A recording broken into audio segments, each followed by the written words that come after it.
Nagbabalak ka din ba na maging vlogger, mga mare? O maging isang content creator? Kung binabalak mo yan, simulan mo na ngayon, wag bukas, wag sa susunod. Ngayon na, simulan mo na. Kagaya ng ginagawa ko, mga mare, yung mga stocks na video ko, ini-edit ko lang, tapos nagbo-voice over lang ako. Syempre, dahil bago pa tayo, hindi tayo makikitaan ng magagandang video muna.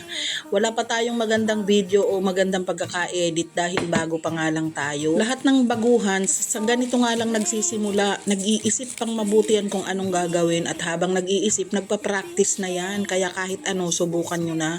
Huwag kayong matakot sumubok. Subok na nga lang ang libre, mga mare. Pangarap ang libre, pero yung katuparan ng ating mga pangarap, babayaran na natin ng sipag at tiyaga. Yun ang kapalit para matupad ang ating mga pangarap. Ang dami ko ngang nakakausap, gusto rin daw nilang mag-vlog, tapos ang iniisip nila, paano ba kasi mag-edit? Paano ba kasi magsisimula? Kaya nito, mga mare, itong ginawa kong ito, inedit ko yung dati ko na tong video. Dahil hindi nga ako nakakabiyahe ngayon, binalikan ko yung mga luma kong video tapos inedit ko na lang. Itong video ng biyahe, mga mare, i-voice over mo na lang yan. Ikwento mo kung anong nangyayari o kagaya ng ginagawa ko, kung anong gusto mong i-share, yun ang gawin mo. Kapag nagsisimula ka pa lang, sa umpisa parang nahihiya ka, natatakot ka, hindi mo alam kung anong gagawin mo. Pero pag nasimulan mo na, madali na lang pala ang lahat. At sa mga unang upload mo, asahan mo na yan, walang manonood sa'yo kahit nga pamilya mo, hindi ka talaga panonoorin. Maaaring hindi nila alam na meron kang in-upload, or yung iba naman talaga, ayaw nilang malamangan mo sila.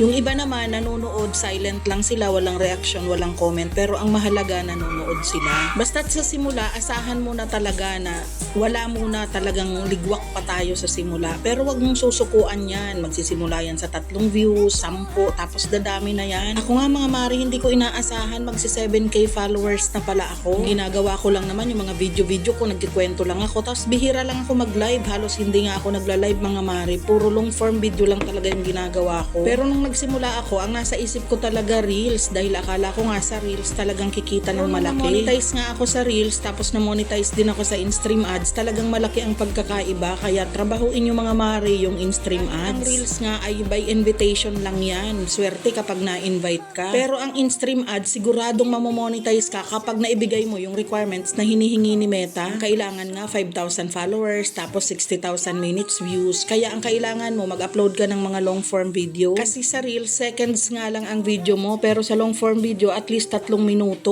O diba, kung may 10 nanood doon, madami-dami na yung minutes na mabibilang sa'yo. Tapos kapag bago pa tayo, mga mare, hindi pa interesado sa atin yung mga tao, hindi naman tayo sikat, halos hindi naman nila panunuorin ang buo mong video, sisimulan lang nila yan, tapos i-skip na nila yan, wala na yan. Kaya nga kapag bago ka na tinatrabaho mo yung 60,000 minutes views, kailangan mo din talagang mag-live ng mag-live. Pero habang nagla-live kayo, wag nyong kakalimutan na gumawa ng mga video ninyo, ng mga original content ninyo, kasi nga pag na-monetize ka in stream ads, wala ka namang kita sa live. Yung oras mo lang sa pagla-live ang pwedeng magamit doon sa monetization mo sa in-stream ads. Kaya yun sana yung makita ng mga kapwa ko, content creator na mga baguhan pa lang.